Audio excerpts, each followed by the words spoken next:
పిత్తాలు గతులు తప్పిన నాడు మృత్యుదేవత వచ్చి మెడలు విరిచేనాడు. ఆలు బిడ్డలు నీకు కారు, అన్నదమ్ములు ఆపలేరు, ఐశ్వర్య బలము నిన్నాదుకొనుటకు రాదు. దైవ చింతకు నాడు తావులేనే లేదు.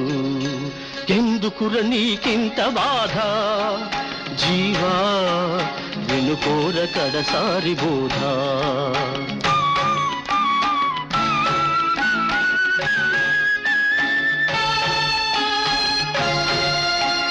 తలచిన మాత్రాన పాపాలు తుడి చేసి పరమునిచ్చేటి ఆ పరమాత్మనే మరచి ఎంతిచ్చిపోయినా ఇంతేనా అని ఏడ్చు నీ వాళ్ళ నమ్ముకొని